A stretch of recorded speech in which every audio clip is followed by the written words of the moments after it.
Assalamualaikum warahmatullahi wabarakatuh. Baiklah, langsung saja di sini kami dari kelompok 1 ingin mempresentasikan hasil diskusi kami yang berbentuk makalah dan PPT. Sebelumnya, perkenalkan nama saya Rosalia Dinata. Saya Lara Fitri Agustina. Saya Levia Rahayu. Saya Dona Kaita. Dan saya Rahmat Sendi Effendi. Baiklah, di sini saya akan mempresentasikan hasil diskusi kami yang berbentuk makalah dan PPT. Langsung saja, saya akan menjelaskan materi pertama. A. Pengertian pelatihan dan pengembangan SDI. Pelatihan dan pengembangan SDI adalah hal utama yang harus ada dalam sebuah manajemen.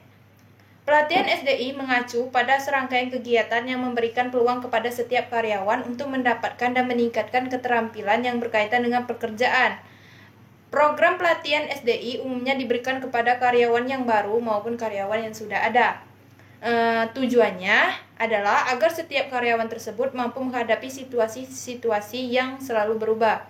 Sementara itu, program pengembangan SDI bertujuan untuk mengembangkan keterampilan untuk pekerjaan masa depan. Pengembangan SDI merupakan suatu proses pendidikan jangka panjang yang mempergunakan prosedur sistematis dan terorganisir, di mana karyawan marginal mempelajari pengetahuan konseptual dan teoritis guna mencapai tujuan umum.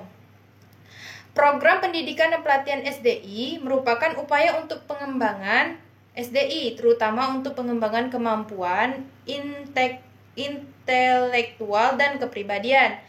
Pendidikan pada umumnya berkaitan dengan mempersiapkan calon tenaga yang digunakan oleh sesuatu organisasi, sedangkan pelatihan SDI lebih berkaitan dengan peningkatan kemampuan atau keterampilan pekerja yang sudah menduduki suatu jabatan atau tugas tertentu. Untuk pendidikan dan pelatihan SDI ini, langkah awalnya yang perlu dilakukan analisis kebutuhan atau need assessment yang menyangkut 3 aspek, yaitu analisis organisasi, analisis pekerjaan, dan analisis pribadi. Program pelatihan dan pengembangan SDI merupakan istilah-istilah yang berhubungan dengan usaha-usaha yang diselenggarakan untuk mencapai penguasaan skill, pengetahuan dan sikap-sikap pegawai atau anggota organisasi. Pengembangan SDI lebih difokuskan pada memperluas hubungan manusia atau human relation bagi manajemen tingkat atas dan manajemen tingkat menengah, sedangkan pelatihan SDI dimaksudkan untuk pegawai pada tingkat bawah atau pelaksana, sehingga diharapkan kepada karyawan semakin terampil dan mampu melaksanakan tanggung jawabnya dengan semakin baik sesuai dengan standar. Baiklah, di sini saya akan menjelaskan materi kedua, yaitu tujuan, jenis, manfaat pelatihan dan pengembangan SDI. 1. Memutakhirkan keahlian seorang individu sejalan dengan perubahan teknologi. 2. Mengurangi waktu belajar seorang individu baru untuk menjadi kompeten dalam pekerjaan. 3. Membantu memecahkan persoalan operasional. 4. Mengorientasikan setiap individu terhadap organisasi. 5. Memberikan kemampuan yang lebih tinggi dalam melaksanakan tugas dalam bekerja. 6. Meningkatkan tingkat profesionalisme pada karyawan. Jenis. 1. Produktivitas kerja. Produktivitas kerja karyawan akan meningkatkan kualitas, kuantitas produksi semakin baik. 2. Meningkatkan efisiensi. Meningkatkan efisiensi tenaga, waktu, bahan baku, dan mengurangi ausnya mesin-mesin. 3. Menghindari kerusakan. Karyawan akan semakin ahli dan terampil dalam melaksanakan pekerjaannya. 4. Menghindarkan kecelakaan kerja. Mengurangi tingkat kecelakaan kerja karyawan sehingga jumlah biaya pengobatan yang dikeluarkan perusahaan berkurang. 5. Meningkatkan pelayanan. Meningkatkan pelayanan yang lebih baik dari karyawan kepada konsumen atau rekan perusahaan. 6. Moral lebih baik. Moral karyawan akan lebih baik karena keahlian dan keterampilannya. 7. Karir karyawan. Kesempatan untuk meningkatkan karir karyawan semakin besar. 8. Konseptual. Konseptual semakin cakap dan cepat dalam mengambil keputusan yang lebih baik. 9. Kepemimpinan. Kepemimpinan seorang manajer akan lebih baik. 10. Balas jasa. Balas jasa atau gaji, upah, insentif, dan benefit. 11. Konsumen. Pengembangan karyawan akan memberikan manfaat yang baik bagi masyarakat atau konsumen, maka mereka akan memperoleh barang atau pelayanan yang lebih termutu. Manfaat 1. Pelatihan dan pengembangan SDM mampu mengurangi dan menghilangkan kinerja yang buruk. 2. Pelatihan dan pengembangan SDM meningkatkan produktivitas individu dan tim. 3. Pelatihan dan pengembangan SDM meningkatkan fleksibilitas angkatan kerja. 4. Pelatihan dan pengembangan SDM meningkatkan komitmen karyawan. Baiklah, itu saja penjelasan dari saya. Akan saya serahkan kepada pemateri selanjutnya. C.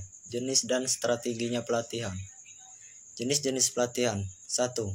Pelatihan keahlian. 2. Pelatihan ulang. 3. Pelatihan lintas fungsional. 4. Pelatihan kreativitas. 5. Pelatihan tim. Strategi. 1. Mengadakan program pelatihan. 2. Memberikan kesempatan untuk menuangkan ide. 3. Meningkatkan produktivitas. 4. Mampu mengurangi kerusakan yang terjadi pada produk. 5. Kerjaan bisa berjalan secara efisiensi. Dan yang terakhir, meningkatkan sikap kepemimpinan. Baiklah, di sini saya akan melanjutkan materi dari Rahmat Sendi Effendi. D. Proses pelatihan. 1. Menganalisis kebutuhan pelatihan. 2. Merancang keseluruhan program pelatihan. 3. Mengembangkan, menyusun, dan membuat materi pelatihan. 4. Mengimplementasikan atau menerapkan program pelatihan. 5. Menilai atau mengevaluasi efektivitas materi. E. Pengertian pemimpin dan kepemimpinan. Pemimpin adalah seorang yang mempergunakan wewenang dan kepemimpinannya untuk mengerahkan orang lain serta bertanggung jawab atas pekerjaan orang tersebut dalam mencapai satu tujuan. Kepemimpinan adalah kemampuan seorang pemimpin untuk mengendalikan, memimpin, mempengaruhi perasaan atau tingkah laku orang lain untuk mencapai tujuan yang telah ditentukan. Baiklah, saya di sini akan menyambung pemaparan materi dari pemateri sebelumnya. G. Fungsi dan metode kepemimpinan. Fungsi instruktif. Pemimpin berfungsi sebagai komunikator yang menentukan semua aspek di dalam ruang lingkup sebuah organisasi. Beberapa hal yang perlu diperhatikan dalam fungsi instruktif, seperti cara mengerjakan perintah, melaksanakan dan melaporkan hasil, dan tempat mengerjakan perintah, sehingga setiap keputusan dapat diwujudkan secara efektif. Yang kedua, fungsi konsultatif. Pemimpin bisa menggunakan fungsi konsultatif sebagai komunikasi dua arah. Bentuk komunikasi ini dibutuhkan saat pemimpin dalam usaha menetapkan kebijakan atau keputusan memerlukan bahan pertimbangan dari kelompok yang dipimpinnya. Dengan begitu, seorang pemimpin dapat mengambil keputusan secara efektif dan maksimal. 3. Fungsi partisipasi. Fungsi kepemimpinan berikutnya melibatkan anggota untuk turut serta dalam setiap pengambilan kebijakan. Hal tersebut perlu dilakukan seorang pemimpin agar orang yang dipimpinnya memiliki kesempatan untuk berpartisipasi dalam melaksanakan kegiatan yang akan dilakukan. Selain itu, fungsi partisipasi harus dijalankan supaya anggota dapat secara aktif mengikuti setiap proses yang sedang dijalankan organisasi. Metode kepemimpinan. Yang pertama, kepemimpinan delegatif. Yang kedua, kepemimpinan birokrasi. Yang ketiga, kepemimpinan otokratis. Yang keempat, kepemimpinan partisipatif. Yang kelima, kepemimpinan transaksional. Yang keenam, kepemimpinan transformasional. Yang ketujuh, kepemimpinan melayani atau servan. Yang kedelapan, kepemimpinan karismatik. Saya akan membacakan materi yang bagian E, yaitu konsep dan sumber-sumbernya. Konsep sumber daya manusia. Kinerja merupakan penampilan hasil karya seseorang dalam bentuk kualitas ataupun kuantitas dalam suatu organisasi.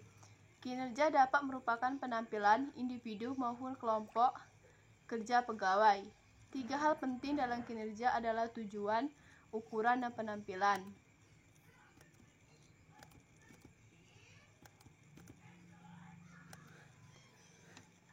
Sifat-sifat dalam perilaku kepemimpinan yaitu 1. menunjukkan kompetensi kepemimpinan dalam pengambilan keputusan yang tepat. 2. Berwawasan ke depan. 3. Menginspirasi. 4. Mengaktualisasi diri. 5. Jujur dan rendah hati. Apabila ada salah kata, saya mohon maaf. Saya akhiri. Wassalamualaikum warahmatullahi wabarakatuh.